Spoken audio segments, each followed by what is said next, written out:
Well, this guy really needs no introduction, but he is the one and only Charles Barkley. Chuck, how's it going?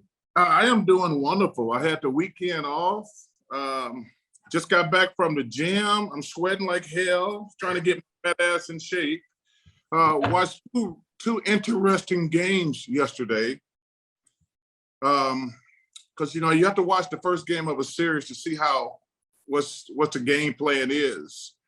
So I turned off my phone for about 5 hours yesterday and watched, Giannis. Wow. There's no doubt who's the best basketball player in the world is. You got Giannis. Yeah. Then I watched the Memphis Grizzlies completely gag away a game.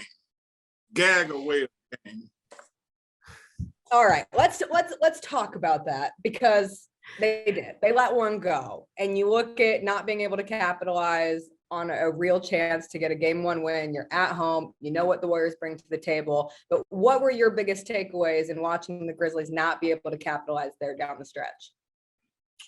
I thought the Josh shot the ball too much. 31 shots is too many for your point guard. I thought that was one issue. And I thought the second issue was Jaren Jackson shooting those threes. Because what I thought it did, it let them off the hook for being small. Because they were winning the game when they would dominate inside. And then it kind of kept them away from rebounding too. Because the Warriors should never out-rebound the Grizzlies. Never. But sometimes stats are deceiving. I thought Josh shot it too much, and I thought Jaren Jackson fell in love with standing out on the three-point line, because them little guys they got guarding him, when he takes threes, even if he makes them, he don't get the Warriors in foul trouble, because they was really, really small, and they were out rebounding the Grizz. And I thought that he fell in love with the three-point shot, and it took him away from rebounding. And that was actually a difference in the game. Well, Chuck, a lot of people were wondering, like, when you see the Grizzlies knock down 16 threes, we're not used to that as Grizzlies fans. That doesn't happen as often. But, a glaring stat is kind of like that points inside the paint, because that has been their bread and butter. And I know you said that, Jaren Jackson Jr. took too many threes. They were standing behind the arc too much. But was there anything that you saw the Warriors were doing defensively to kind of keep them from getting from inside? No, because they didn't post up. Because you said it, your question was really good. You're not used to seeing that. I'm pretty sure the Warriors are like, oh, they're going to try to have a shooting contest with us. You're not going to beat the Warriors in a shooting contest. The Warriors' biggest weakness is their size. And then to compound it, once Draymond went out the game, I have no idea why the Grizz didn't just pound them inside. And they actually reverted. When Draymond went out the game, they started shooting more threes. And I was like, they're going to lose this game. I was sitting there watching, I said, they're going to lose this game, because you're not, listen, and I hate to be, I just said it, you're not going to beat the Warriors in a three-point shooting contest. And I think the worst thing happened is when Ja made his first two threes, I said, oh my God, but you could tell that whole game that the Warriors were gonna win, because you're like, no, we're good. They're shooting all these jumpers, and we're the best jump shooting team. No, we're gonna do this. So I thought that was really the difference in the game. Yeah, you don't want to try to beat the Warriors at their own game. I think the first 11 shots between both teams yesterday were threes, and you were just like, ooh, this could take a turn. And you mentioned Draymond Green, and that ejection becomes a huge storyline, and for the Warriors to be able to rally around without him after they had struggled for a lot of the season without him. He's their defensive anchor. First and foremost, Chuck, should he have been ejected, in your opinion? Well, yes. Ooh, well, let me be honest. I don't want anybody getting tossed out of a playoff game. That's a little bit different. But he did punch the guy in the face. And then the funny thing about Draymond, I used to hate the Pistons, because they would always knock the hell out of you, then try to hold their hands up like they didn't do anything after they hit you with a body block. So I think he wound up and hit that kid in the face. And I'm a big Brandon Clark fan, man. What a rebounding machine. And then he snatched him. So he really committed 2 flagrants. Really 2 flagrant ones, and 1 + 1 we know is 2. So he should have been ejected. But let me just tell you something, man. I hate to see guys tossed out of playoff games, but you got to look at it. He committed 2 flagrant ones, to be honest with you. He punched a guy in the face, and then he snatched him out the air. So, yes, he deserved to get tossed. Well, Draymond Green after that had an emergency podcast where he expressed himself and explained himself. And he was hoping that the NBA this morning was going to reduce that flagrant 2. The NBA came out and said they're not reducing, so it's going to stay a flagrant 2. So as you're right, 1 + 1 = 2, Chuck. The math. Like the thing is, he tried to cover his ass by holding him up after he had snatched him down. It's too late after you snatched him down. But if you go back and look at the slow-mo, that's because the refs, they took their time like, wait, he didn't just snatch him. He hit him in the face first, and he did wind up. Hey, whether it was an accident or not, nobody knows that, but I thought he deserved to get tossed. All right. He was out of there. Well, we're now turning our focus to game 2, and 1 game does not make a playoff series. But when you look at how the Grizzlies need to respond in order to take advantage of another one on their home court, not get sent back to Chase Center down 2-0, what do you think is the biggest key this team needs to do to adjust and get the win? Points in the paint. It's got to be points in the paint. The Grizzlies rebounding, because the Warriors are not a great rebounding team. So, and you can just look at that game like, wait a minute, they're out rebounding the Grizz. That would have been my first red flag, rebounding. Second red flag, points in the paint. If the Grizz don't dominate on the boards or in the paint, they're going to be swept right out of here quick, 4-1, 5, easily in 5. But they got to dominate the paint and they got to rebound the ball. That's the only, listen, weekends, people act like basketball is brain surgery. It's not brain surgery at all. Listen, you're not going to beat the Warriors in a jump shooting contest. And you know what's scary about it? They didn't even shoot the ball well yesterday. No. I never seen Steph miss so many wide open shots, but they kept getting offensive rebounds. So that's the scary thing about yesterday's game. They didn't even shoot the ball well. They still won the jump shooting contest when they needed to, when Clay hit the big shot. But if the Grizz don't dominate them on the boards and in the paints, they're not going. This going to be quick. Yeah, and when you think about the Memphis Grizzlies, they did that in the regular season. That's what's made this team so special. And I know you've spoken highly about the Memphis Grizzlies, especially in the last series for what they did against the Timberwolves. And I know you're not a fan of what the Timberwolves did in their collapse of that first round. But Chuck, for the Grizzlies, from what you've seen this season, I mean, I know you've spoken highly about Coach Jenkins, John Morant, Desmond Bane. I know you love, and as you mentioned, you like Brandon Clark. But what stands out to you to what this Grizzlies group has been able to do throughout this year? Well, first of all, I think Coach Jenkins has done a terrific job. I'm a big fan of his.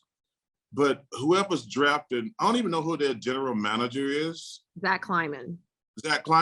But okay, Ja was the number 2 pick in the draft. He's supposed to be a star.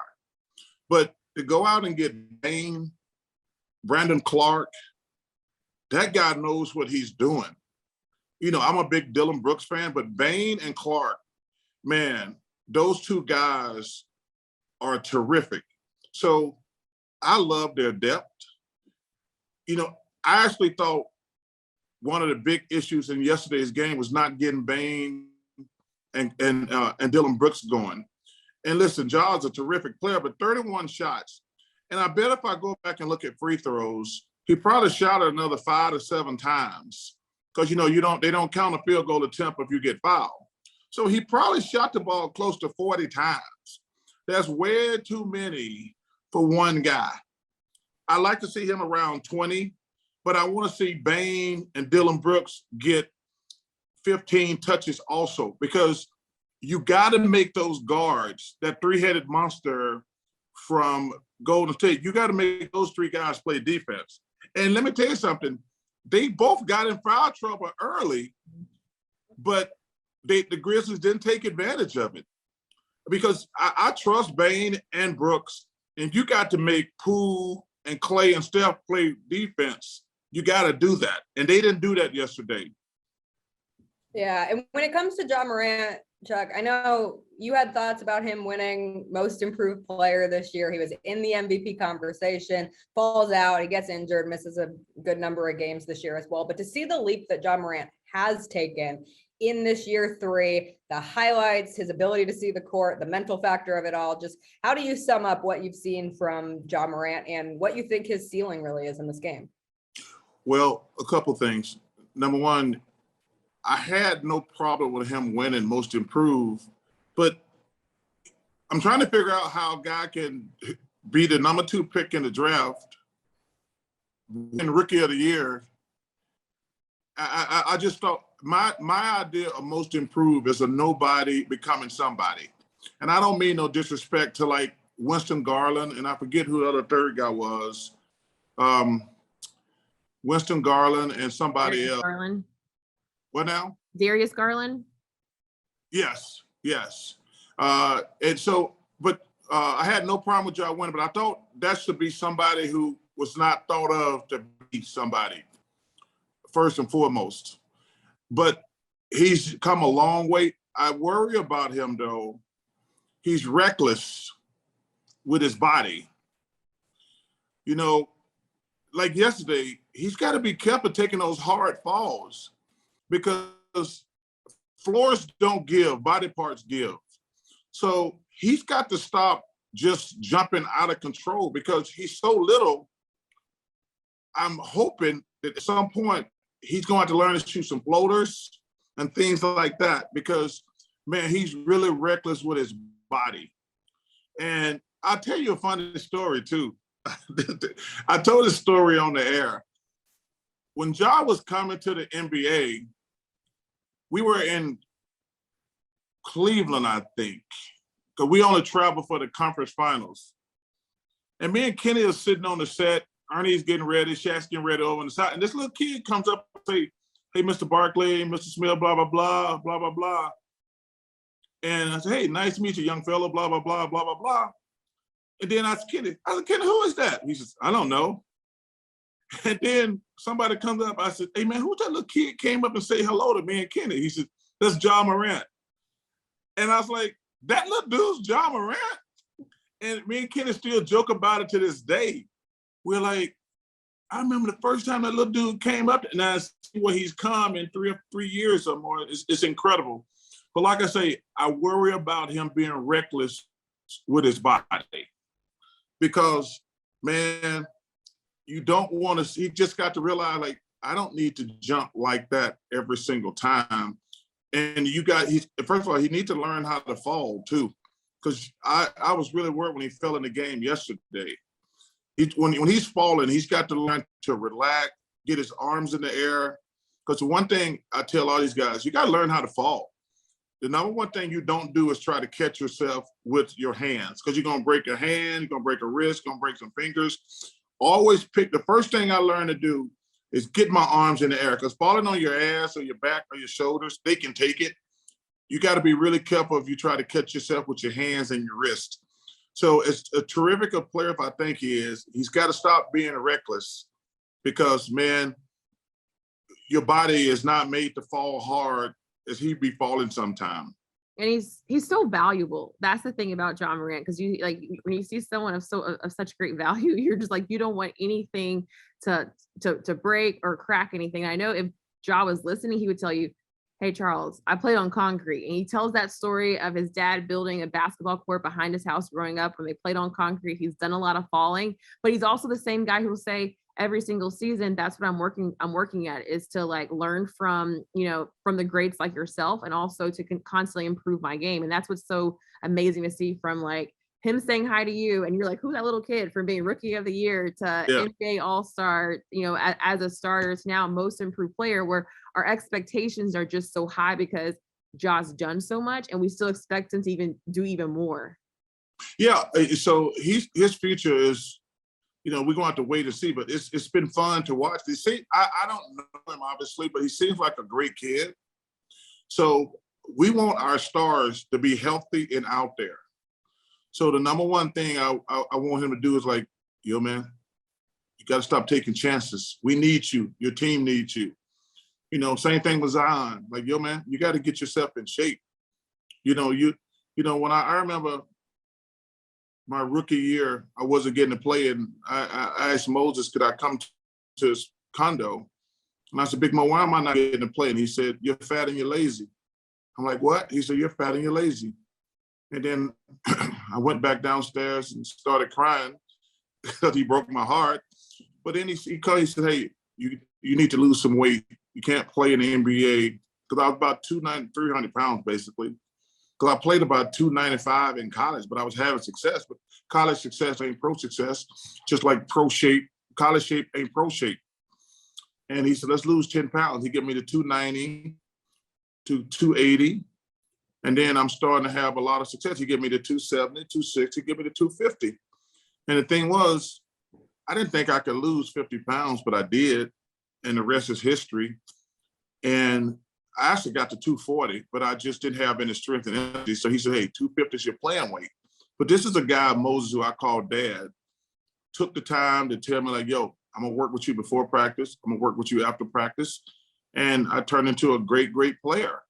And I'm hoping somebody sits Zion down and say, yo, man, you got to get in shape.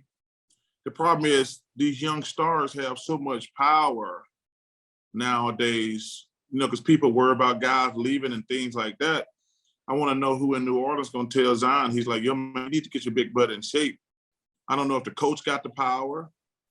I don't know if there's a guy on that team, because like he's the man already. I don't know if anybody, he don't have no vets like I had who told me I was fat and lazy.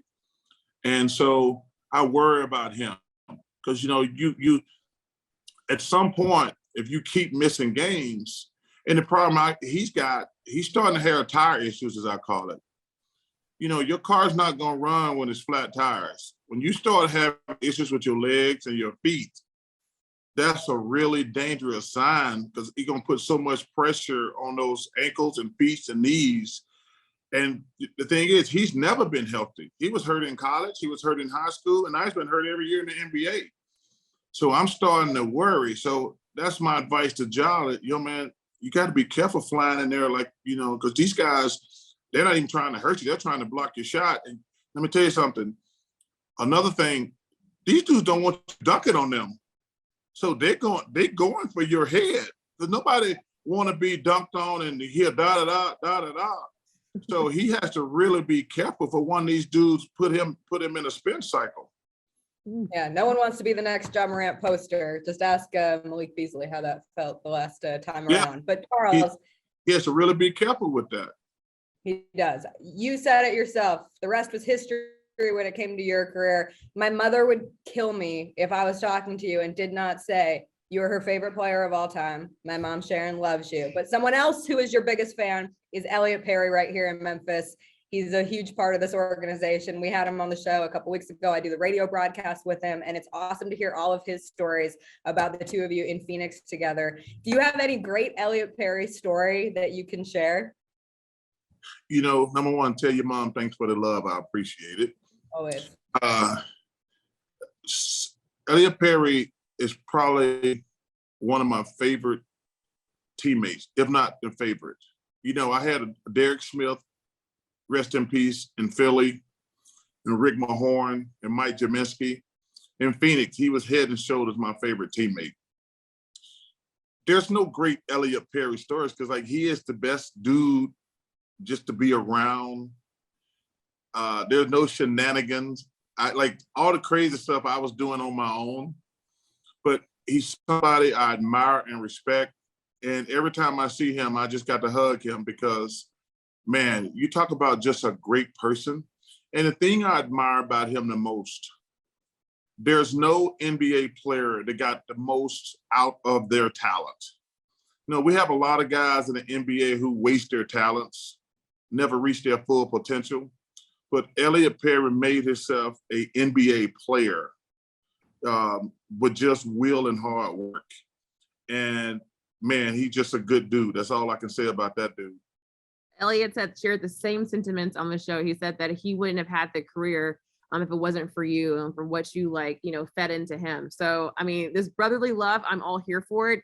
And I hope if the Grizzlies make the Western Conference Finals, TNT is going to have that broadcast. So that means that you have to come to Memphis, right? And I'm hoping like hell that I get the compliment because I made it no secret. I hate San Francisco. I just have never had fun in San Francisco. It might be a great city, but it's like I've never had fun there. So, but I've been to Memphis a ton, and I really want to come there. And let me tell you something. My ideal scenario is Phoenix. I can stay at my own house and then come to Phoenix, then go to Phoenix, Memphis. Like, that's my perfect scenario because I want to come down there and see Elliot. I want to go to Beale Street and have some fun. I have not, my life is interesting. People always say, man, I haven't seen you in a long time. I said, well, that's because your basketball team sucks. Because we go to games if your team's any good. Like, I got relatives like, I haven't seen. I said, yo, man, your team's no good. I'm not going to come. We travel to see the good teams. So I would really love to see Memphis win this series. Obviously, tomorrow is a must win. And then they got to relax and get one in Golden State. And then anything can happen. Anything can happen. What's your official series projection? Well, yesterday was devastating. If you're a Grizzlies fan, it was devastating. But now, tomorrow is a lot of pressure. Tomorrow is a 100% must win. I think it's a 6 or 7 game series. I thought that from the beginning. But Memphis got to play smarter. Like I say, you can't get the Golden State has 0 size. How in the world? I mean, I think in that last 2 minutes of the game, they got 3 offensive rebounds in a row. And the Grizz got so lucky because they missed every 3, but they kept getting the rebound. They finally made the last one. And then Clay, I guarantee you that's the first time in the history of his life he ever missed 2 free throws in a row. I mean, I was like, wow, Grizz might steal this thing. But they got to do a much better job on the boards, and they got to dominate in the paint. I tell you, if they don't dominate in the paint, and if they get out rebounded, they got no chance to series. Ooh, okay. So adjustments that the Grizzlies have been known, they can do it. They can make adjustments. We've seen it throughout the whole entire season, Chuck. I want you here in Memphis because I know you said that you're working out. You said you're sweating because you worked out. Now, when you come to Memphis, you can't be on a diet. You do know that, right? Like, there's no diet.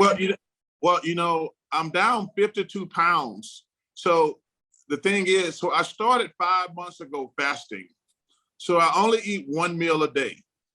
So I eat as much as I want during that 1 meal. And I eat between 5 and 8 every day. So let me tell you something. I really want to come to Memphis. And let me tell you something. I think I can do some damage between 5 and 8 in Memphis. I mean, listen, one thing I'm sure, my 1 meal a day is fabulous, but my 1 meal a day in Memphis would be amazing. I got to tell you that'd be spectacular.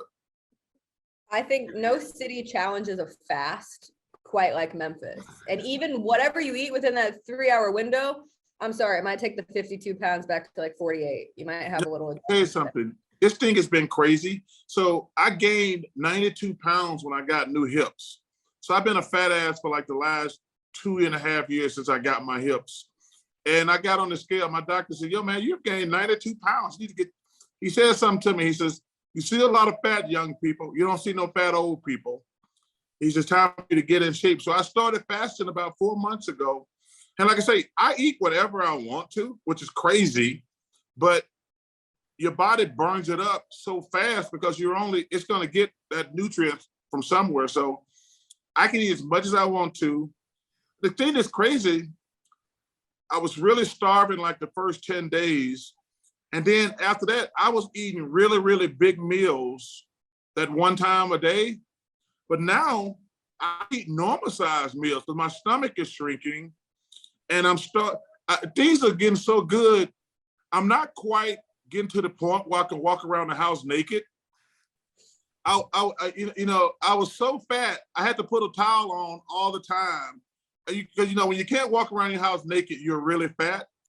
So I'm not quite to the point where I can take a towel off and walk around in style, but I'm probably about 15 to 17 pounds of being able to walk around my house naked. Oh, wow. You're almost there. Your neighbors are in for a treat when you get to 15 First of all, pounds. You're in for a treat. When you got money, you don't have neighbors. You have no neighbors. Hey, you don't have neighbors when you got money, Meghan. You know better than that.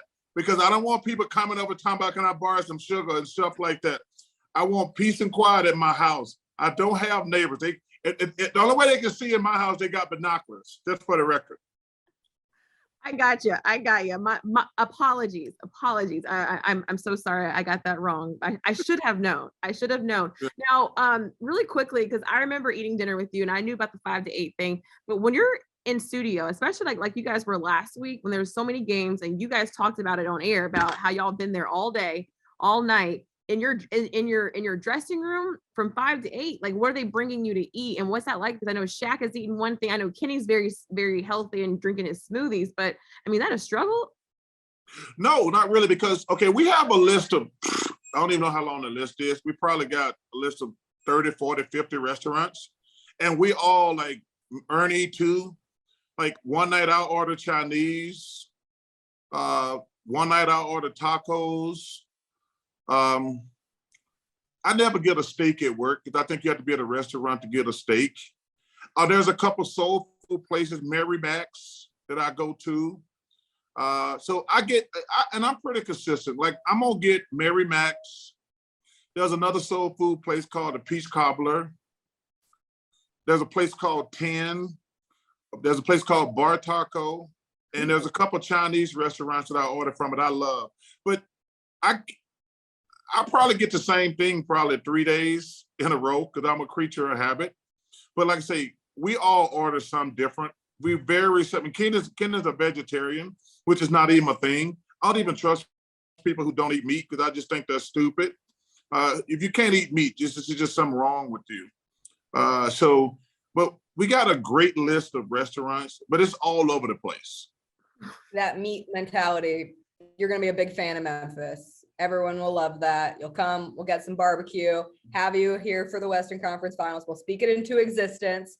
But in the meantime, thank you so much. We're so appreciative of you taking the time. Like, seriously, this is awesome. And we're really excited. Well, listen, I want to tell you continued success to both of you ladies. Meghan, I was watching you yesterday. You were looking good, girl. You were looking good. Thank you. Y'all keep doing y'all thing. Please tell Socks that I said hello.